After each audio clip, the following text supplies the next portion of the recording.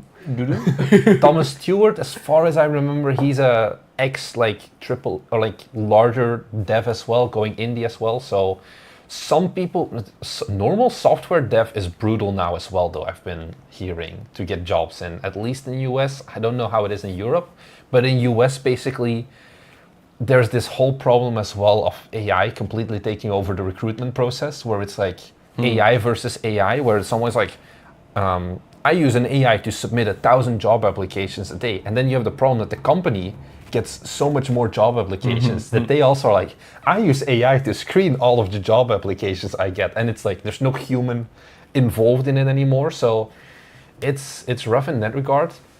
So it's definitely some will dev indie games because there's just no money almost, unless you go to Drama Studios, who apparently still managed to close 2.5 million. Who can give you good jobs. So are we making Wheelchair Pizza Time as a body cam game? So we can body cam. So we can get 2.5 million in funding? I don't think we'll get 2.5 million in funding if we make that. If we have 1.8 million wishlist, yeah.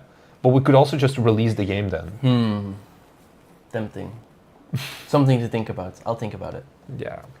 Is there money in games that you maintain and build over a long time, similar to Dwarf Fortress? And is that a sort of goal you aim for? So this is a question we got as well of like, oh, make DLC for Unicycle Pizza Time and things like that. And the problem I have is that you will never get as much visibility and as much sales volume from a like update as you are gonna have from a 1.0 release. What do you think about... Why are you smiling? I'm scared. What do you think about Day 1 DLC? Ooh, the great. You know what I mean. I think that's perfectly fine. Okay. It's more like a dono pack, like Doborex also says at the end of the day. But it's really hard because if you do want to do those 1.1 updates well, you need to do a whole marketing campaign still about it, and you will never get that same return on investment as something like the full V1.0 launch. So you can definitely do something like a Dwarf Fortress, but you need to love the game then and not like fully care about the money basically. It doesn't always make sense to make updates if like 100 people buy the game because of it, but you spend 3 months making the update. The numbers don't make sense. You could also just have made Wheelchair Pizza Time in that same period of time and probably sold more. Yeah. If you want to we had support for DLC in Forge Industry now. Yeah, but we did use Unity addressables. Okay. Yeah, provide VTuber characters. That's the one community discussion post we had. It's like, do you have a Vroid support so we can put our VTuber character on the unicycle? I even looked how hard it would be. How hard is it? They have an SDK, so I don't think it's too hard. Oh, so maybe we should do that. As DLC, right? Yeah. Paid DLC. Paid DLC. Yeah, like the VTubers, they do have the money for it. Like, you know how expensive VTuber rigs are as well? I don't want to know. It's expensive. I don't want to know. People spend their money on weird things, so whatever you want to do, man. Yeah, there's also like, I think it's like Vroid Studio or something. VTuber? Oh no, Vroid Studio. Oh, it's free? No, there was like DLC or something that you needed to buy, I think. No, it's completely free. Never mind. We can make our own Vroids, Thomas. I mean, you wanted to become a VTuber, right? Wasn't it always your dream to be a... The next BiteStream, you'll just see like 2 VTubers instead of us. Or like one VTuber and one normal, because like one of the two is like, I don't want to do this. But you can be a cat girl, a muscly cat girl. Yeah, who doesn't want to be that? Muscle mommy Marnix. Final Fantasy Pixel remasters. I thought you paid for VTubers with V-Bucks. Yeah, I saw it also.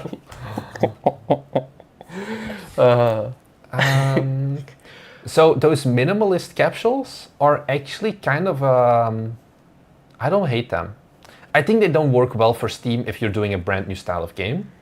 But it's also very popular. You haven't been to a Japanese bookstore yet, I'm pretty sure, right? I have been. Really? Yeah, we've been to a bookstore. Okay, but did you go and look at things that were not manga? Yeah. What did you think of the covers? I even saw a Unity book. Yeah, they're very... And a V-Roid book. Yeah, the covers are very nice here, no? I find them very aesthetic. They're more of a minimal, clean, flat aesthetic. I don't know. And it works more, in Japan it's more popular at least, the like flat, minimal style. So I think that's also why the Final Fantasy remaster is a bit more minimal. I don't think it's the best approach though, if you want to do the Steam marketing thing. Yeah.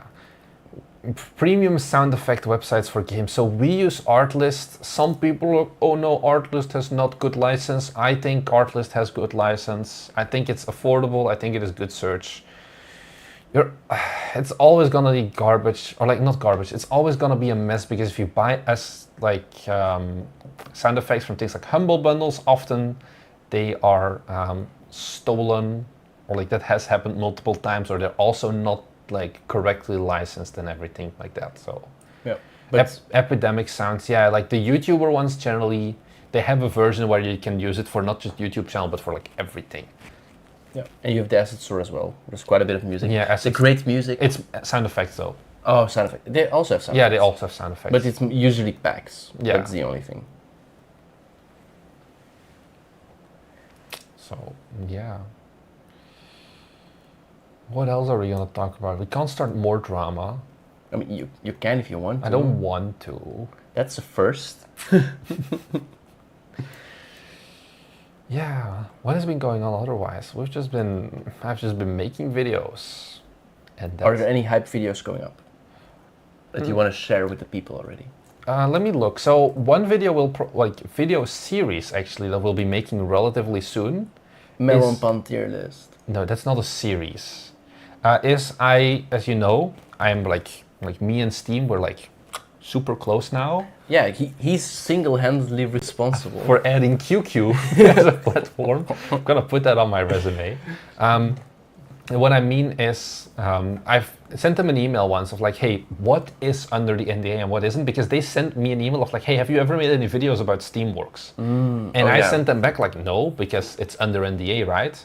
And he was like, no, you can make videos about it. I checked with legal. So we're gonna be making, right now it's planned to be a 3-part tutorial series talking about how do you set up your Steamworks account, how do you like make the store page and like all of the Steamworks pain and suffering basically. And then like also doing things like the builds, depots, discounting, all of that. How does it work? Those are some videos we want to release in the coming month-ish, get started on it, but I'm still scripting that one. So that is one. Yeah, the SDK, I don't know. I don't use the SDK myself. It could be something if there's interesting stuff in the SDK. You use that one more, no? But is it also engine specific or what does it mean? I think he means the upload how to SDK. Upload a build. Yeah, like, we just do the web browser though. Yeah, I used it for Industry. I used the SDK with like the V something file, whatever. I don't remember. But if you have tiny builds, like under 2 gigabytes, you just do the web. Just do it in a web and it's like super easy. You use Godot Volcanic. There's no way your game is gonna be more. No, get it out ASAP. You're still gonna have to wait quite some time, like at least 2 weeks. Because the schedule doesn't some time, 2 weeks. Doesn't I keep think in that's mind. A quick turnover. We're going to Tokyo Game Show as well in 2 weeks. True. Less than 2 weeks. And we'll be making at least one dedicated video there where I'm going to meet up with Groff, which is a subdivision of Playism, which is a publisher, and they focus on helping Western games like Station to Station, for example, like do their PR and marketing and things like that for Asia, like Japan and Asia in general. And I think that can be interesting. Now, of course, we just did UPT. We already scheduled that video basically before UPT, but I think still some interesting things. Like I've learned more now from releasing in Asia that I can also ask them some better questions. So that's a video that's coming up. Probably will be doing a day in the life at some point, most likely linked to Tokyo Game Show that I want to do. So yeah, those are some of the things we want to do. Uploading builds is for people who actually release stuff. That's true, that's true. I want to see you do it. I mean, even if you're not releasing, you can do it on Steam already, so you can easily play it on a Steam Deck and show it to people on a conference with a demo or something. You shouldn't go to conferences. Show it to friends. Yeah. You shouldn't have friends, you should be working on your game. How dare you have friends? I don't know. I wouldn't be surprised if that was going to be your answer, you know? No. You shouldn't have friends, you should make them your colleagues. Yeah, you will never regret it at all. That's what we did. Aren't you happy, Thomas? Yes, honey.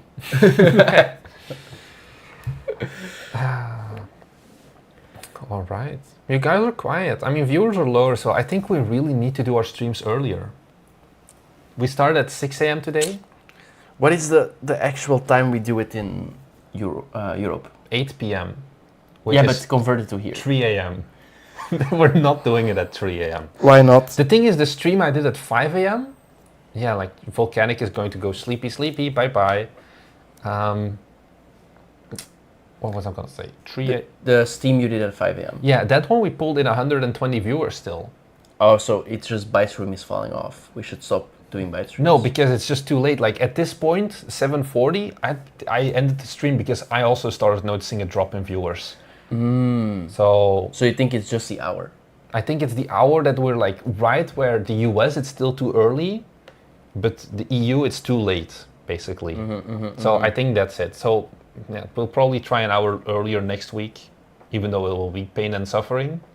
But yeah, let's buy Thomas a snack. What's the donation at now? I don't know. Marnik set an unrealistic goal of like $100 total. He will not get a snack. Yeah, I think with the gifted subs, now he's gonna try. YouTube gifted super revenues it's at 18 euros, and then we have 5 subs and a $10 dono. So you're nowhere near your Karage goal. But 5 subs is 25. Yeah. But we got it 25. It's 45. So it's like 50 euros. You're not there. Too bad. You should detox. You've been eating Karage every day, haven't you? Yeah. Are you still having the streak? Yeah. Every day fried chicken. Yeah. So far I'm doing good. I'm keeping it up. There's it's the worst bulk ever. You say that, but then I go back to Belgium and just cut. Yeah. You're just jealous because you know I'm going to be bigger than you soon. There is no way. No way. I mean, how often have you been going to the gym here? Huh? I've gone twice so far. I've gone more. Yeah, cool. But it's too far for me now. Also, I have work to do. I don't work. Yeah, I don't work. You don't work, so it's different. We're not making a game anyway, right? We just stop releasing games, and you're just only a content creator. Yeah, I'm gonna make a course now. So, what is the course going to be about? The course is gonna be about how you can become earn your first $1 million in the first 6 months of starting a game without any prior coding experience. There's a link down below in the description where you can do a sign up now. You can buy the course pre-register for $297. Once the course is finished, your price will go up to $997. So, I think it's a good deal. So please put the link in chat, of course. What game are you guys making next? Guild Architect technically, but I don't know yet what we'll do. So it's still too early. We're playing with some ideas. We have not sure some ideas. We have some plans, but it's too early. What we say now may as well change tomorrow or today still. Really? Yeah. I thought we were making wheelchair pizza time. Yeah, wheelchair pizza time, where we serve the wheelchair audience. And we have no controller support, so no one in a wheelchair can play it. I'm not going to say anything. Who takes care of game design, Thomas? Who did the game design for Unicycle Pizza Time? Did we do game design? We just did random things and hoped it worked. Yeah. It was like, how does a wheelchair work? And then we started working on it. Unicycle. Yeah, unicycle work. And it's like... And then I made a level, and I made the level in 3 days. I did, like, the level design by default was pretty good for a first attempt, I've noticed as well. So basically, what is important when you make a game is not game design, it's not preparation, it's not a GDD, it's not skill. It's just throwing shit at a wall and hoping it sticks. Yeah. Hey, and you do it quickly. I feel like HexY is confusing us with another YouTuber. Will you guys make an... Oh no, we'll make another 2D game. We made Songs of Everjade, right? Well, we tried making it. We're not doing 2D games anymore. Yeah. It's just not worth it. It's too hard to try and market. And also harder, I think, to create. Like we needed more assets. Yeah, it's much... Wheelchair Pizza Time should require foot pedal support, like the Elgato pedal bench. You're probably a bad person. I like it. Rip Songs of Never Made. Well, it's off the Steam page now. Yeah, so no more Steam page. No more Steam page. It is definitely never made. I felt it doesn't exist. The reason why we took it off, do you know what like made me commit to it? Tell me. It was Code Monkey making the video about us and me having to look at it again because he shows it for like 2 minutes where he's like, yeah, this is a new project by the teams at BiteStream. I think it's a great experiment. They started with Forge Industry, then they tried making Songs of Everjade, and it was horrible, and it was a mistake, and they should be bad developers. And I was like, okay, I'm getting rid of it now. Steam, just take it offline. So, but Mr. Monkey is dope. Yeah, a Hugo. Mr. Monkey. So, yeah. But yeah. So yeah, Songs of Everjade is dead. Long live Songs of... Guild Architect. Songs of Guild Architect. Songs of Guild. Songs of Architect. So, Songs of Architect, does it exist? There's only Songs of Six. Oh. Or Song of Six. Oh no, Songs of Conquest, Song of Six, and Songs of Silence. And Song of Glimmer Wake. So basically, we can make... Maybe that's our next game. Do you still have the credits for the Steam page, or did you use that one for UPT? The reason we didn't take Songs of Everjade down originally is because you cannot get credits back if you take down the store page. So we had to eat $100. So we just have to buy new ones for UPT, for Guild Architect, whatever. Because you can change the name of your game. The problem is they don't like it if you already have wish lists. If you have we had about I think we had nearly 1,000 wish lists at that point. We should have released. No. It's double the wish list of UPT. We would have made millions. No.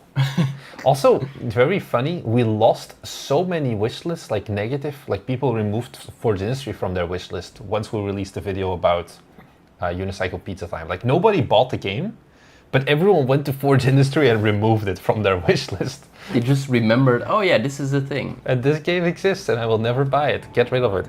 That's such a weird thing. Why bother? Yeah, I was looking at, I mean, it's like 30 removals or something. It's not too crazy, but it's like, huh.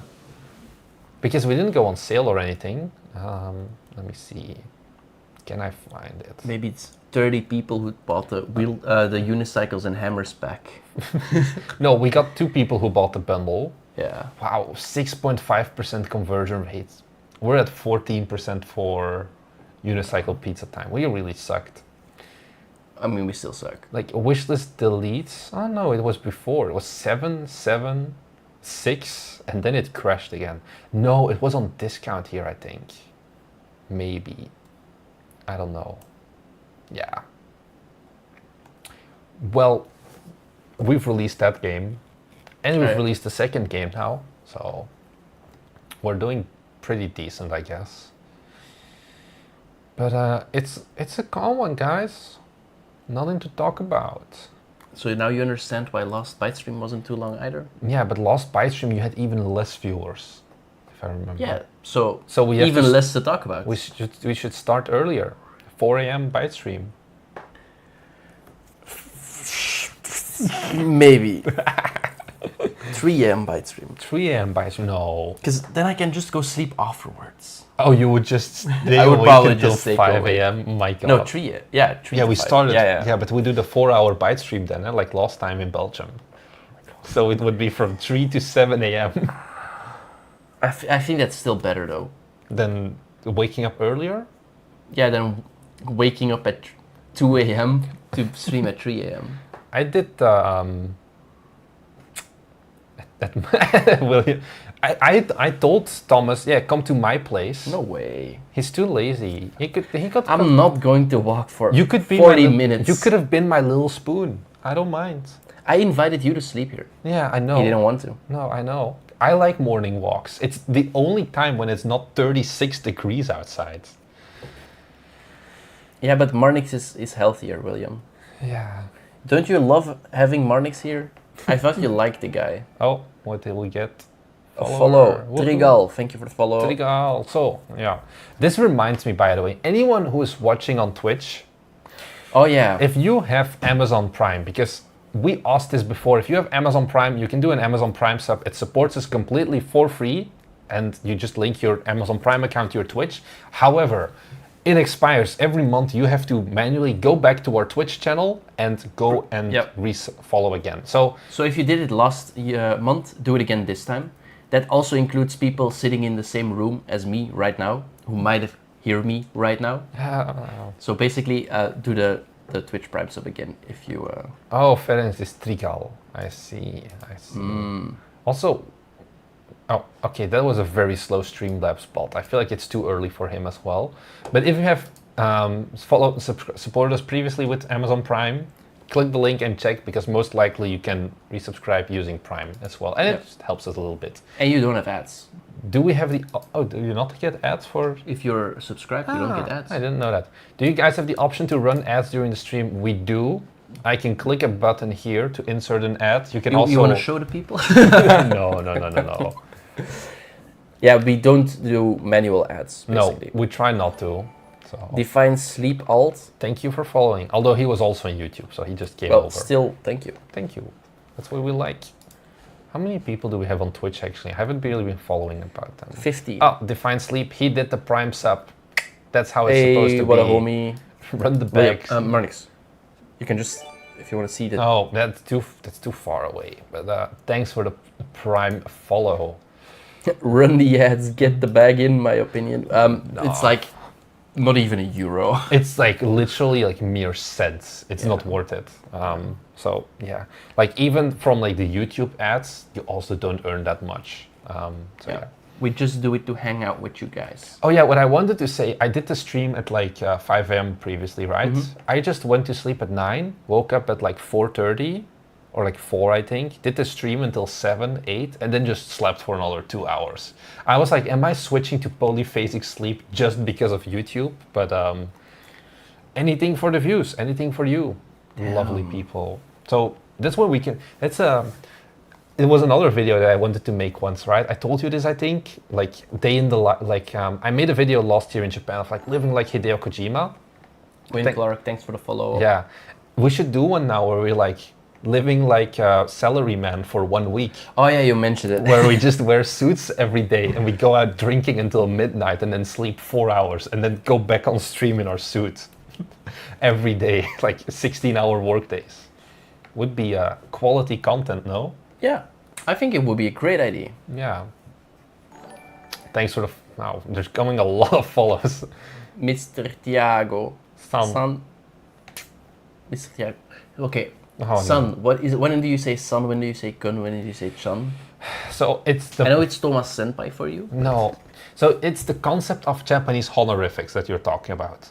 So you don't... $50 if you take off your shirt, Marnix. He's tempted now. Ooh, I'm not gay, but $50 is $50, you know. Instant like topic switch. I mean, how bad did you want your food next month? Yeah, I don't have the pump though. Also, where would I put my, like, I need my microphone, like, clippy thingy. Like, just take it off, show off a bit, put it back on. We'll see. That's for the OnlyFans guys. Uh-oh. What did I hear? Oh, it's just I thought it was like the $50. I No, was it's scared. Win Clark who subbed on Prime. Thank you. Aha, that's how it's supposed to be. Thanks for that. It's just Santiago flipped. Okay. Well, no Japanese lesson for you then. Or you want to actually explain to you the different in honorifics? Okay, sure. So you have the 4 main honorifics, which is sama, san, kun, and chan. And like it goes in how polite you go. So you never just say hi Thomas, but you say hi Mr. Thomas. Basically, Mr. Thomas is Thomas sama, most polite thing. And then you can go more casual. Like the default to do is san. If you are uncertain, but you don't want to be like super stiff and super formal, then you say san. You can usually always say san. Kun is for friends. Chan is for like it makes things cuter. So it's something that I realized I don't think English has, but Dutch has. You know the tje? Like you can make anything more cute by adding tje in Dutch behind it, basically. Like Thomasje, maar niksje. Like everything sounds cuter that way. Chan is that basically. But you don't use that with anyone that you're not extremely close with. So now you know. And then you have other honorifics as well, or like different things. Like senpai is what you use for someone who is your teacher. So if I say Thomas senpai, that would mean that Thomas is older than me and he's like my teacher or mentor. I am older than him, and I teach him shit. Aren't we the same? No, never mind. We're never the same age. Yeah, you could never catch up to me. Yeah. I could. You stop aging when you die. Is it? I think so.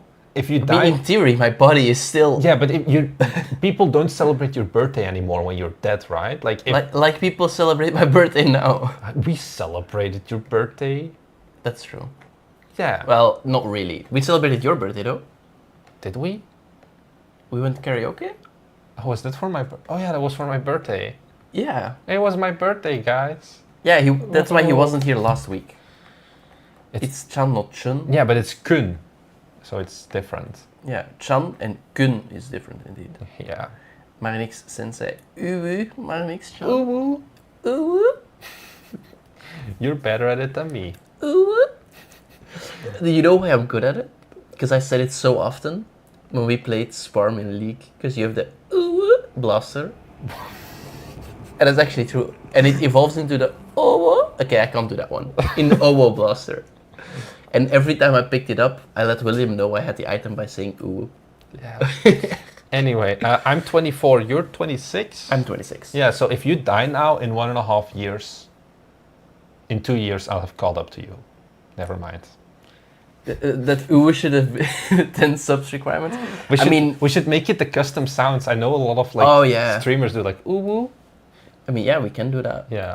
We still need to configure the custom sounds. Like, if you have other ideas, I want a train. Choo choo. when you have a hype train, That would be funny. Yeah. you have like an actual train sound. And it could be the case. Yeah, Make the ooh a donation sound. We'll do that. sure. I'll cut it out of the. I have your microphone recording anyway. Oh no. I'm okay with calling you Marnix Senpai. You have to call me Marnix Sama, William. Don't think you're anything less than that. But William is older. The human brain is still developing until 26, so it's stopped for you now. That's pretty So bad. wait, this is a stupid. I will always remain this You stupid. will always remain this stupid. Yeah. It's okay. Maybe we can get disability benefits. Am I the DAE hire?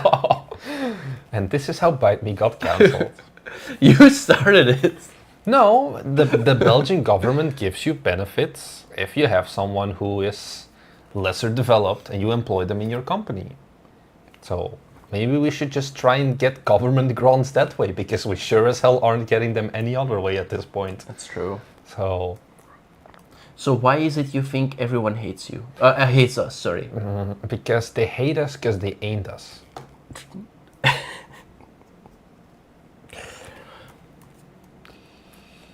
Uh-huh. Yeah, Okay. they don't see the success we have. I don't see the success either. Yes, I was thinking the exact same thing when I said those words. Yeah.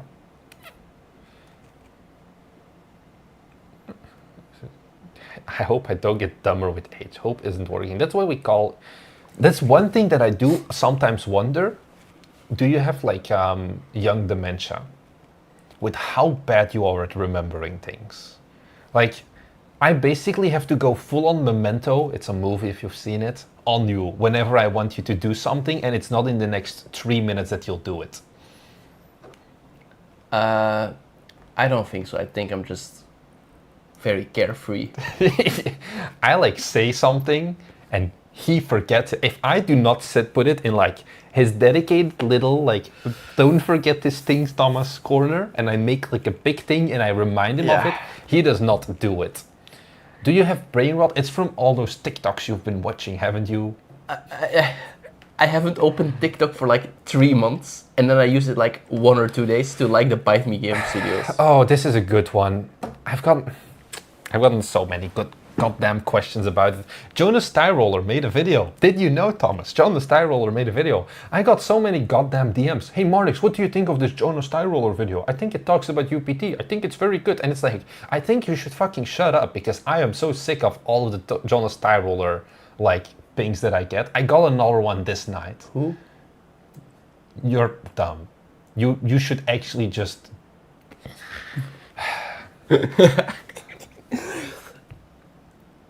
You know who I literally sent the video to you. I'm messing with you, surely. I totally know who you're talking about. But no, what video? I don't know about the video. Oh. I literally sent it to you.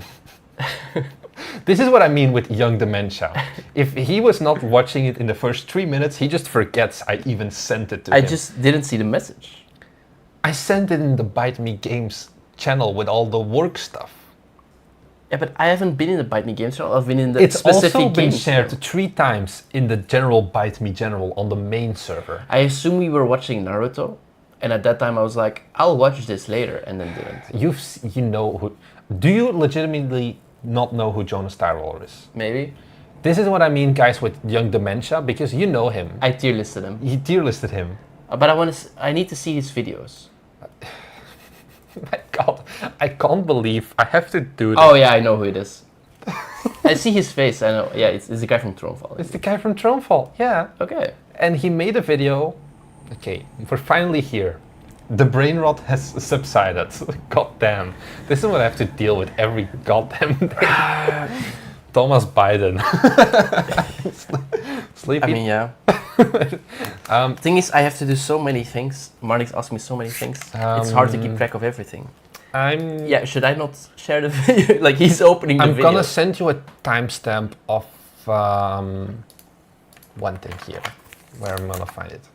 This is probably Discord. Can you, or I'll send you the thing with timestamp. What a guy. Give us 1 second, guys, because I think people are like, oh, this video is good. I think this video is 100% what we did for Unicycle Pizza Time, and it's what we've been talking about before as well. But when we say it, it's like, oh no, you guys are soulless developers. But when Jonas Tyroller says it, it's like, all hail the big Jonas with his wisdom.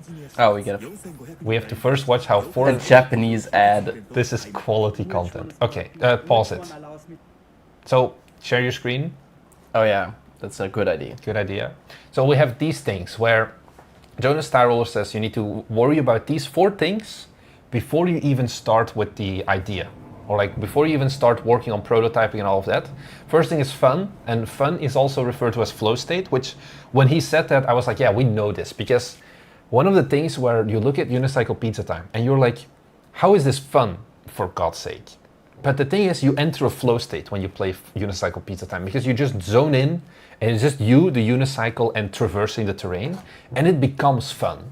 Second thing is appeal. Appeal basically means I look at this, It looks good. I scroll through Twitch, or I scroll to my discovery queue, I see it for like 5 seconds, and I'm like, I understand this, I want to play this. Unicycle Pizza Time, really good appeal, because one, it's a unicycle and it immediately has that factor. It's using like the PBR textures 3D, so a lot of people can really quickly understand what is it.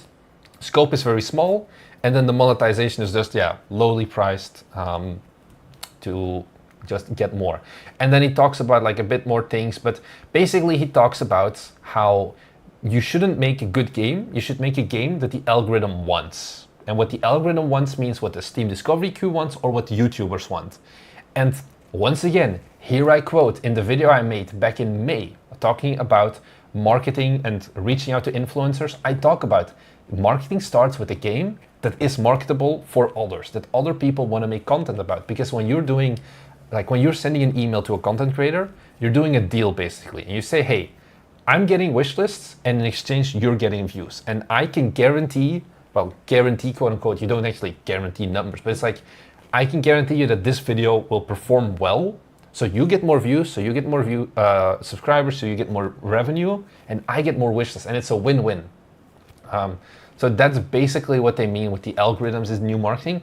The problem is if you say this, every single person on earth in our comments is like, this is the most soulless thing. You guys should just make games for the passion of it. But it's like, the passion of it, if you make a good game, you end up like Marmoreal. Yeah, passion does not feed your belly. Yeah, also, and yeah. I mean, yeah. Some of it always is luck, because algorithms are luck at the end of the day, for a certain degree. But a lot of it you can also plan for in advance. Yeah, so it talks about like what are the things that the algorithm tracks, for example, like review scores, how much time on store page, how much time in game, click-through rate, wishlist conversion, user preferences, external traffic, all of that. So yeah. I'm just quickly skimming through it. Yeah, those are the fun is the flow, finding where like your motivation lies. I want to eat. You want to eat. Who doesn't?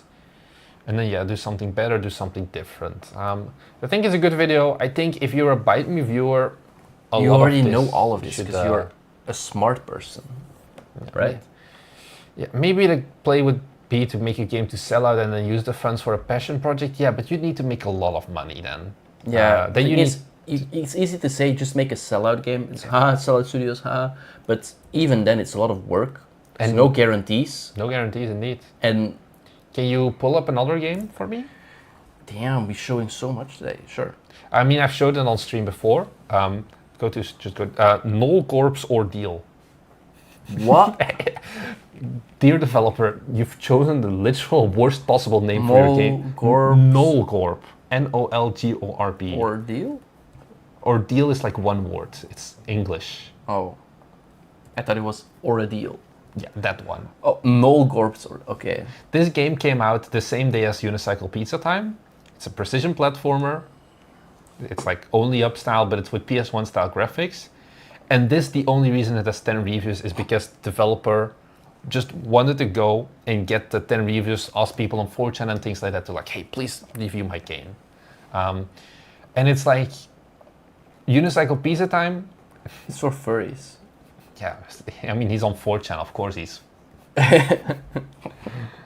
It's by Hard Meat as well. Oh my god. You're getting a new world is opening for you. And it's like, what is the difference shopkeeper between these games?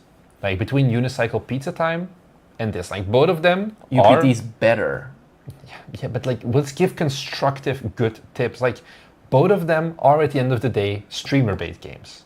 Where both of the games you play for the fact that, hey, I want to get emotions out of it, I want streamers to play it, and I want to get coverage of the game. The difference is, if you look at this, versus you look at Unicycle Pizza Time, it's much easier to understand what is going on, what is the visual style. This does not have normie appeal, in my opinion.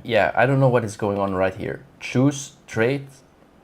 This is I don't know, but this is not gameplay. This is not like the real game. This is just something else. Like but it's a GIF on their store page. Yeah, but it's not the main GIF. So I think I already roasted the store page to shit because they only had 5 tags originally. They added more now, luckily. But yeah, I gave the trailer a roast as well. Like, this is much harder, I think, if you just hop in to. The guy is hopping. Stick to like understand what is it. The visuals. Oh, he has a parachute. Are 3D, but still it doesn't always. Wait, Marnix, is it just collect? You can collect some like mini figures as well. They're all they're female. It's 4chan. I'm not. I shouldn't be surprised. Yeah, but it's like this game came out exact same day as Unicycle Pizza Time, basically. And it's like, what are the reasons that one of them did better than the other, basically? Do you know how long the person spent on it? I have no idea. Okay. Because that would be... Interesting. Yeah. It's more than us, at least. Yeah, it's probably more than a month, and it earned less than us. $600 gross according to Gamealytic, 1.1k outstanding wish lists. So... It has a 100% review score. Yeah, but it only has 10 reviews. Yeah, I know. So... I know. I try to be positive. Yeah, you're doing great. I think I can see when the store page came up, which I know will be before ours. Oh, true. That's already an indication, I guess. This name, who calls it No Gorms Ordeal? I think, okay, let's talk about good naming. Uh-huh. What do you think is a good name? What is bad about this? The fact that I say No Gorms Ordeal and nobody knows how to write it. This is not memorable. There was a game you wanted to make in the past. What? You showed it on a video once. The Skogful. Yeah. Is that not the same? I think it's shorter as well. Like No Gorms Ordeal. It does. I thought it was or space deal. Yeah. If it was like or a deal, it was like. Wow. And also the Skogful, the only thing, like Skogvoll, I think it's more phonetic still. Like the only thing you don't hear is the double L. But if you can write Skogvoll with one L versus two L's. Is it cheap to have multiple Steam accounts and buy your own game and leave a review? You can do it. You just need 10 emails. Yeah. Or 10 friends. Or 10 friends. Probably 10 emails. Yeah. I think for Unicycle Pizza Time, we never even thought about the name. We just immediately went for, we just call it Unicycle Pizza Time. And we never questioned it. And it worked there. Yeah, I think we were like, okay, so we have the ID, what do we name it? And it was like, iterating over a couple of names, it was like, fine, let's just do this. Easy. Update history. Oof. Seems April 10th. Okay, so store page was live in April. Yeah, so... Definitely longer than us. Yeah, but not like 5 years, probably. Yeah, like... Ordeal is still a fine word, I think, although... Sweet. You finally escaped the dungeon. Were you, like, not able to finish the game before then? Why are you...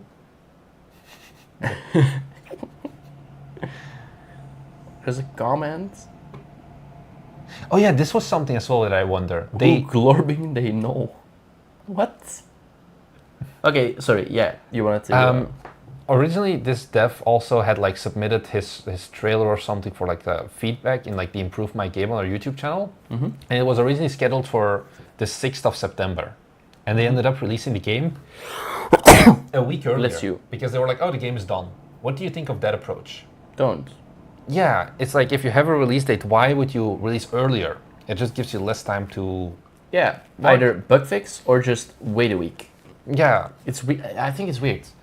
Especially because, imagine I'm actually really hyped for this game. I will be very confused. That is, yeah, I was confused as well of like, why is it already out? I thought this was only coming out later. I think he wanted to compete with Unity. I think he did. Actually? I don't know. Oh, that guy must feel bad because now. I saw... If that's the case, he feels bad Some now. people on 4chan were like, oh, watch the Bite Me slop get destroyed by No Corpse Ordeal.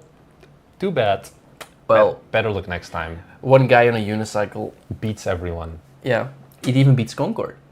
Technically. I don't know how much I've missed, but what's the word on venture capital? Venture capital is just stupid money. That's the word on it. And it talks more about how Unrecord kind of is missing the mark, I think, by spending more time finding VC funding instead of spending time on making the game itself. Yep. Because a similar game has come up in the same time. UPT made more dough. Dough. Not more dough than Concord. No. I mean, yeah, actually did. UPT, technically UPT made more than Concord because they refunded everything. But they still had hundreds of millions. They invested hundreds of millions. Like if you look at the balance, you need to get that. We made more profit than Concord. Yeah, but no, I'm technically correct. What do you think would have been the best investment of money? Making the Borderlands movie or making Concord? The Borderlands movie. Yeah, because that at least something. made more net gains. Yeah. Exactly. So we beat Concord on multiple levels. But We're basically already competing with AAA. the devs working on Concord still got paid every month. They don't have to refund their paychecks. We were talking about the Bite Me perspective, which is the things that Bite Me sees versus what Sony sees for Concord. You want to do a physical release for Unicycle Pizza Time? Who would buy that? Nobody. I just saw the Borderlands movie will at least be immortalized on Blu-ray comments. And I was like, wouldn't it be funny to make like a fake CD box that is like... Okay. I was thinking like... Uh-oh. Oh god. We should give it away or something. Oh, like make like special... Like, Yeah. I wanted to do it for like Forge Industry as well, so... Like, just like 5 or 10, and it's like collector's edition, and you guys can win it or something or buy sign it. Yeah. But nobody would want to... The problem is Steam... Oh no, I remember the first time I bought Battlefield 4. But we can put the entire game on it. Yeah, but you still need to get the Steam DRM. Oh yeah, true. Because everything is Steam networking. Okay, but then basically a code on it, like back in the days. But that's not back in the days. Back in my old days, I bought a game on a disc and I could play it without Steam. Okay.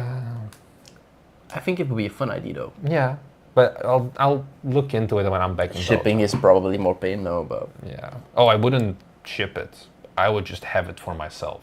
Oh, I meant like... And put it in like the people video win background. it or let people... Oh, it's you get it as a reward for the Patreon Angel Investor tier. For example? Maybe, yeah.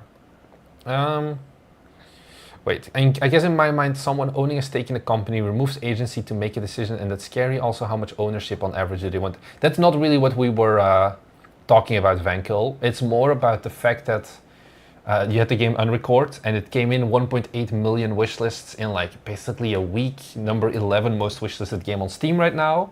And then they disappeared again for a year, and now the only time they got back in the news was, hey, they did a $2.5 million seed round and are now going to start building a demo to look for publishers.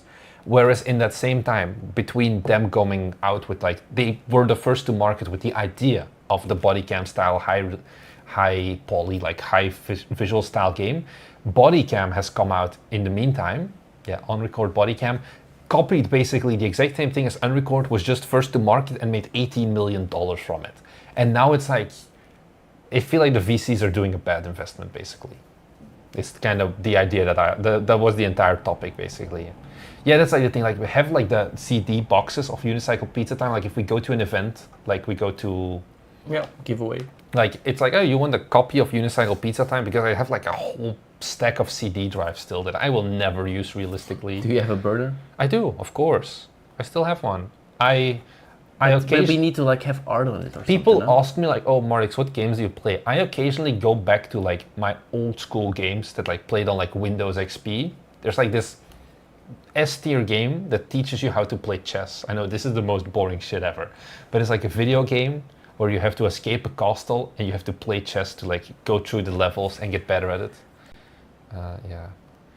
Humble Games went out of business. No, were they not doing well as a publisher? No, they were not doing well, and they've gone out of business a while ago at this point. Yeah, Humble Publishing, not Humble Bundle thing. Oh yeah, Humble Games is the publisher. Humble Bundle is still alive. Yeah.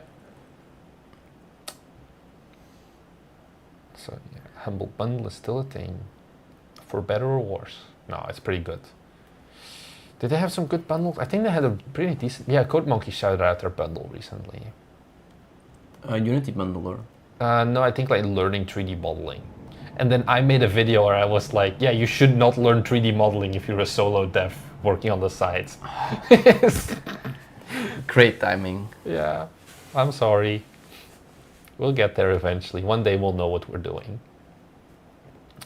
But yeah. But today is not.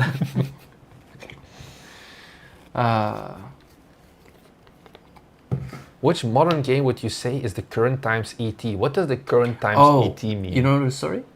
They made like the ET movie. They made the ET game, and they had like a lot of different versions.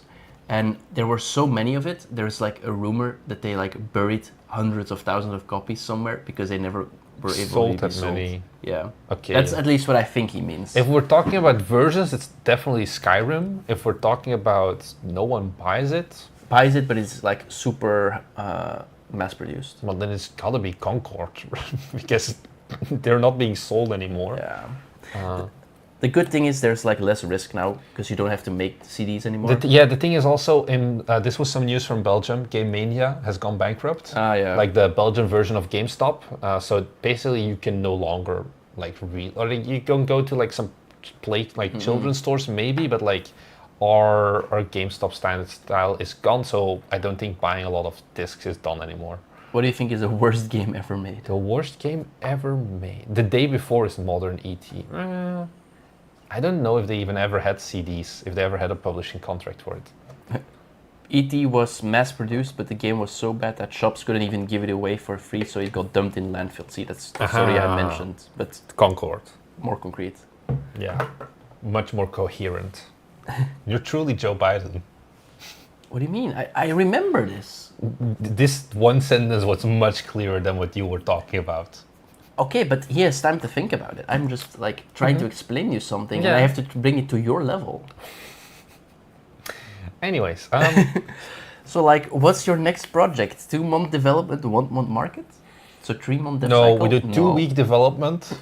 We start day 1 Steam page and then immediately Empty Steam, which is like so placeholder everywhere. 2 weeks development, 1 day market. That's it. That's the new plan. How short can you go? I mean, 2 weeks will always be the minimum, so... More, because remember you submit the store page and you have to wait like 3 to 5 days and then you can put the store page live. Oh, yeah. So it's 3 weeks dev at least that we need to do. How bad? Yeah, we'll see. We don't know fully yet. So It all depends. it all depends. In the meantime, we're still gonna be making our videos. We're still gonna be making our content, and I'm gonna sit on a mountain underneath a tree and meditate for 8 hours while listening to monk chanting. You don't have time to do that. You have to work. Yeah, I know, this is a problem. Until an idea comes to me, and then I'll just make it. He will say, Thomas, make it. I'll let AI make it. Oh, I'll that could be a funny video. I'll get that enlightenment. I'll make an AI NFT game. I made a 3D open world MMORPG using only AI. Yeah. Let's not slander our sponsor for that video idea. No. Definitely not. Yeah.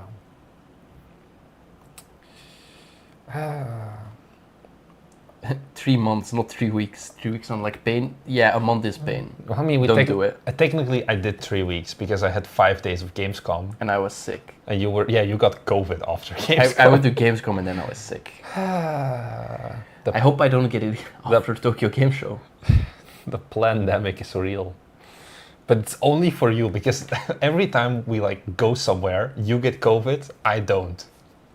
Yeah, I think you just permanently have COVID and just give it to me. Oh yeah, definitely. That has to be the case, right? Because that's why William also had it when he came back from Gamescom. But Right? William, He did not have it. William is a beast. He is a beast. What software do you guys use for team management?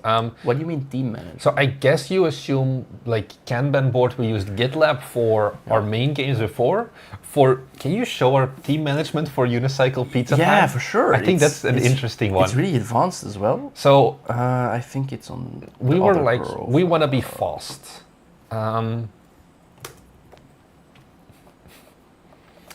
We have 1 month of dev time, we're not gonna spend any time on bloat. So we were like, okay, how do we track? Because once again, Thomas has young dementia or like early onset Alzheimer's disease. It is hate. So this is what we did. This is all of the project management and planning we did for Unicycle Pizza Time. What?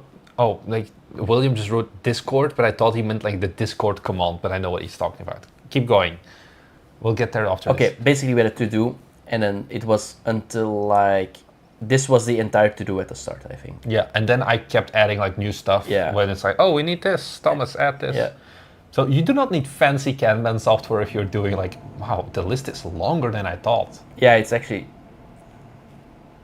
I didn't update it as well because these are done. Yeah. What do we do with nice to haves? Oh, no. When I play finish, show it to others on screen like, hey, someone finished. But Yeah, I don't think fail. anyone will ever see this because almost no one finishes the game. Yeah. How are the leaderboards? Do we still have cheaters? Did you remove the cheater from a couple of Is it times Markdown? Yeah, it's all Markdown based basically. Yep. It's using, what is it, Wiki.js? Yeah, Wiki.js we use. We self-host it. Oh, the cheater boy is back. My God. Fucking. Oh, but this guy has like 90 hours in the game as well or something. It's crazy. And then. Well, he has no friends at least because he can't do the multiplayer. Yeah, there it's 6 minutes. But 6 and can you 8. nuke him again? Yeah, I can. Nuke the boy.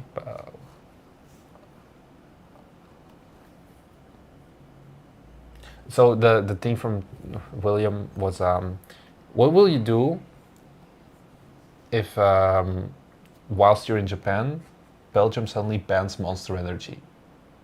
What would you do when you get back to Belgium? Nothing. Yeah, clearly, because you'd have no energy to work anymore. No. Oh, yeah, Bite Me is doomed. But yeah. I mean, Bite Me was doomed the moment we came to Japan and I decided not to drink Monster. Yeah, you can drink G-Zone. Can I really? I don't know. Does it not count? It's not Monster. It's not Monster. I can just drink Red Bull. Also, Ehrman1, so your teamwork isn't shout to the guy in the room across you, it's unidirectional. So, because I don't have dementia, Thomas can tell me something, and I remember, and I do it. If I tell Thomas something, once again, and it's not done I tell him, make a ticket or put it on the board. He cannot remember anything, so I just have to like write it down for him, basically. We do not have a gamer subs plug, but Jamie wouldn't mind if we had one, I feel. We don't have it yet. Yes, go and drink, what is it? Gamer fart? Yeah, or... Cum? Or what is it, the thing... Like, it was like some... Titty milk? Yeah, something like that. And then Jamie's like super like, yeah, I'm drinking titty milk today. And I'm like, my God, you need to get a life, my friend. Thomas just has withdrawal? Yeah, the withdrawal. No, he lost his mind. Like, he couldn't think when he still drank Monster as well. So that's not related. Yeah, I think it's just doing too many things at the same time. You only have to make a game. I have to make a game, make the YouTube videos, do the live streaming, do the business, do the accounting, do the Patreon. I also have a full-time job. That's not my problem. It's fine. I think in time it will get Wouldn't better. Wouldn't you say, Thomas, that we've earned enough from Unicycle Pizza Time that you can go full-time now? I cost as much as you and William combined. Yeah. Hey, we made $1,000 still, on like gross. To when? Last week. Okay. Still. If it keeps going, like we're at 6,000 revenue now. Also, I want to address some of the... Oh, maybe this is a fun idea. We go through the comments of the video we made about the Unicycle Pizza Time post-mortem, because there are some brain dead takes in there. Mm-hmm. Like some person was like, why did you price the game at 499 yen? I thought there was nothing in Japan that starts with the letter 4, which means like shi, which is the same as death. And it's bad luck. What? Yeah, that's what I thought as well. And I commented, I was like, no, that's not how it works, because there's a different way you can say 4 as well, which is yon. Yeah. It does not sound like... It's the only way I know. Yeah, so no, technically you can say shi or yon. I only know yon. Yeah, always use yon. And yon. Or Yondai Me. Oh, is this a Naruto reference? God damn it. Yondai Me Hokage is the fourth Hokage. This is what I have to deal with. I remember that though. I don't remember what he says to me. Yeah, he's like, oh, I'm too busy. And then the same guy who says, I'm too busy, is like, they come to Japan. It's like, we've decided we will watch all of Naruto in the next 2 months. And it's like, goodbye productivity. The thing is, if I don't do that, I literally am here working on main job, working on Bite Me. Yeah, and I don't have any holiday an entire year. But you just go to onsen, you go and look at old people's dicks. It's very entertaining. You have a very unique sense of what is entertaining. It's relaxing. It's very nice. I did have fun at karaoke though. Yeah, we did karaoke. Yeah, We- I was the best. I think we two were the best. Yeah, the two of us were the best, but I mean, I got the highest score. When I I was think the scores are bullshit, when I was though. singing, quote unquote, with Max, who is a friend, and Max didn't sing.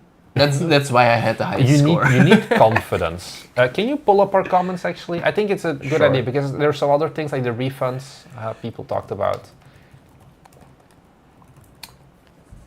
Man, you don't have a shortcut to bite me? No.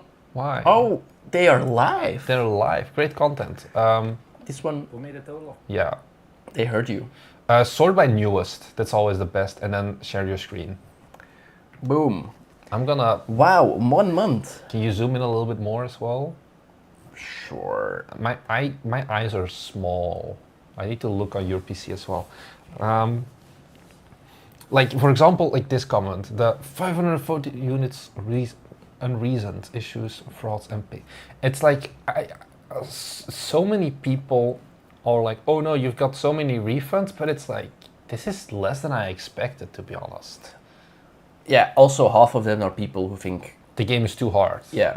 And it's like, yeah, maybe part of it is true, but this is a game where I went in expecting 25, 30. You know Lost Rally Games? Yeah. Okay, well, he still is alive apparently, because I don't think he's up. Yeah, This one was the one. this you one, mentioned. yeah. I like what you did with pricing, but maybe don't have a price for Japan that starts with a 4. Like, the first thing I had to think about was like the drama that the Skia Bowl would had like go up past like 499 yen, because it's like, no, it's the one coin once again. So yeah, Even like Why- buildings will not display the 4th floor. That is also just false. Every building here Yeah. has a 4th floor. when I opened the door, we went past the 4th floor. Yeah, my apartment will be on the 4th floor. So Also, I can get a 4-piece karage. yeah, there's 4 everywhere. Yeah. I think you're a fake weep. Fake. Okay, yeah. What else should I say? Yeah, like here, 22% refunds is absurd. You should investigate that. And it's like, no, Steam should investigate. It's like, what are you guys talking about? Forge Industry at 24%. It's like, what do you want us to do? Also, this one, what the hell? Like, Yeah, I saw it as well. It was like, Japanese people are obsessed with Italy. It's like, are they? no, not as far as I can tell. Like, they're obsessed with a lot of things, but We went to an Italian restaurant though. yeah. So But there were Japanese But people that's at like, the... but that's like saying, oh, there's Italian restaurants in Belgium. Belgians are, Yeah, true. yeah. The Arch Linux guy. Oh, people respond. It's okay. You're on Linux after all. Yeah. Okay. Oh yeah, this one as well. Did they give a reason? I want to actually quickly check. Sure. In the meantime, I'll scroll. Yeah, see if there's some other good ones. But I think they didn't give us an exact. Wait, was it Abil or Adil? I think it was Adil. Yeah, I think it was just like, hey, don't show this. And my idea is to prevent people from gaming the system too much. This is something I also find funny. Oh, it's. It's like someone made a comment, and at two minutes in the video, Yeah. it's like, oh, I understand more. It's like you didn't even watch 2 minutes Yeah. and you made a comment. So the email I got from Steam included the only aspect they, and it's the Steam legal team, are concerned about is sharing impression data or UI related to impressions. So if you could avoid the partner statistics site, which is like the part of the like store page statistics, basically it would be safe. So that's the reason why we didn't cover it. That's what they told us. If they think 22% is insane, they must be spinning like a generator seeing Concord refunds. Yeah, that's one, like, I was so goddamn sick of it. Also, React. Are we going to make No, React we're content? don't do full React. No, we're not making React content? No. We could react to a lot of videos. No, Define Sleep is here. What did he say? Why I no love you trains? guys. Yeah, why no trains? because we couldn't find a good asset pack for trains that fit in the vibe of the game. Otherwise, we wanted to have one. Admiral StarCraft, we will be going to Tokyo Game Show. We should, yeah. The poll I want to do, but I need to plan it a bit more. I want to do the Bite Me Games like census at some point. You know what a census is? Sure. Oh God. He's so I know Open Census. What is Open Census? You don't know? It's like some random JavaScript framework, probably. It's something for Azure. I wasn't far off. It's not just for JavaScript. It's like built language. A census is like where they poll like an entire country basically to Oh, see yeah, like okay. what is your marriage state and all of that. And I want to do a The thing is, if you say it in Dutch, I probably know it. I don't know the Dutch word. Yeah, that's why. Oh, I that's why hear know. bloom bloom. Night Fighter.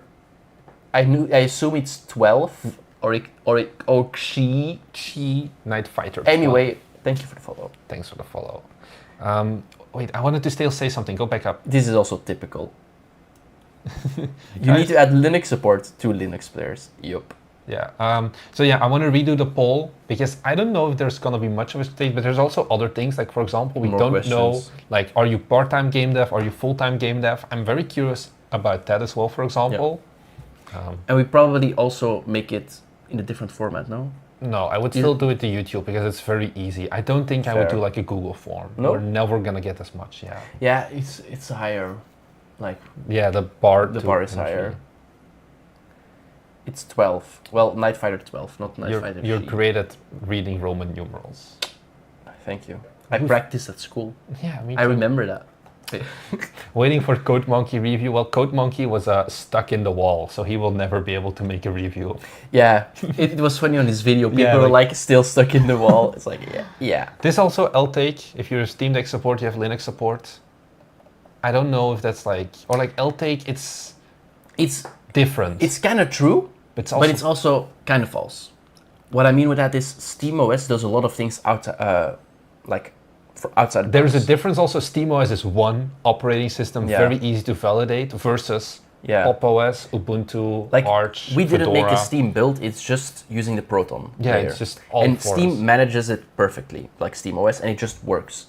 But there are other OSs where, first of all, it's not even installed. I think in every OS. Yeah. So there's a difference because when we say Linux support, we mean like native.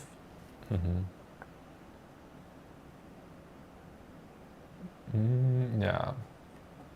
It is really, it's funny, but it's also very unproductive to keep watching others like play the game.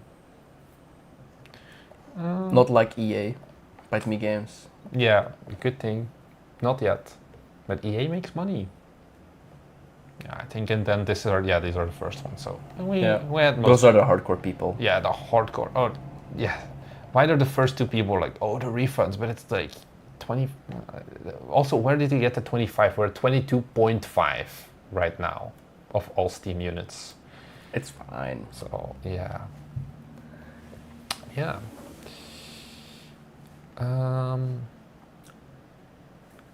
Anyways, As long as you have Proton, you should be fine. I run most games on Steam, and I'm running Ubuntu.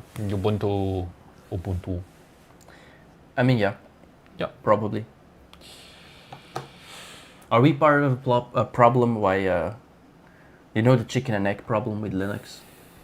Like not enough Yeah. people use Linux, so no. Yeah. Are we part of it? No. Because we don't support Linux people are the part of a problem. They're Why? just too insufferable.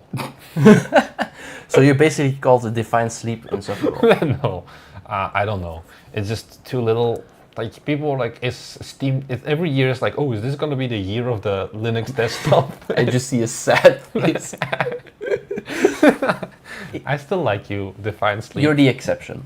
Yeah, Because you're a Bite Me viewer. It cancels it out. yeah. The only good Linux users are BiteMe viewers. Yeah. So You should make a post on that, about on the Linux forums or something.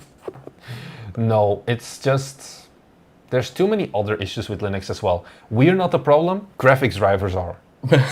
That's also, I think that's also a very big problem for Linux, like support for graphics drivers, all of that. Like, you know, you've seen the Linus Tech Tips Linux channels probably, Yep. where a lot of the problems isn't even the games, it's just using the computer Yeah. in a user-friendly degree. Yeah, fair. So yeah. Anyways, before this devolves into a big old Linux fight, I think should we end it up around here? Sure. Because you guys are getting sleepy, it seems. So. And are you getting sleepy? No, it's 8:40 a.m. My day is beginning now. I'm gonna. William is hungry. Yeah, we should go. What time does the place open? It's open 24/7. Oh, okay, so we can already go have our brunch. We could have gone before the stream if we wanted. Okay, well, that's maybe a bit optimistic, but we're basically going to have brunch. Wait, we're gonna have brunch? I'm just gonna have breakfast. Really? Yeah. Bro, you're gonna eat... If I eat that, I don't think I will eat lunch, though. It's just some fish and some egg and some miso soup. You're gonna buy I'm not fried gonna chicken for breakfast? Probably. That's why I was like... Yeah. Anyway. And I still have some karage in the fridge to... You have issues. Real. You're gonna die before you get back to Belgium from like heartburn. But fish is... fish. Not... Sorry. Yes, chicken is healthy. Fried chicken. But chicken is healthy. The pinnacle of health. This is how Americans think, I feel. No, but okay, for you. Tell me, what is bad about fried chicken? The fact that it's fried. Okay. What else? That it's only chicken. There's no vegetables. There's no. Yesterday we went for karage and we got vegetables. I ate all my vegetables. Ah, I'm proud of you. It's like 2 leaves of lettuce, though. No. No, they like I don't know what it's called. It's like the coleslaw. Yeah. They have here, but it's different. It's tiny as well. Yeah, but there was a big portion. Oh, you was got actually a big portion. Yeah, it was a big portion. Thomas eats like a 5-year-old in Japan, is what I've learned, and I just can't be bothered with it a lot of the time. So, thank you very much, everyone, for tuning in. Probably next week we'll do it at a different time. We'll figure out. We're still not sure about the time. Yeah. So. It's just like beef. No. Don't give him good ideas. So basically, I ate chicken and beef. I can end the stream on YouTube if they don't behave well. But that was someone on Twitch. Yeah. Oh. Anyways, thank you very much for watching. If you haven't watched our latest short, where we talk about how our game got pirated, or our video about the earnings, which is like, what are you doing? Go and watch those. And otherwise, go and give it a go. Or, remember, drink your monster, eat your karage. And keep working on your game. Thanks for watching, and we'll see you guys in the next one.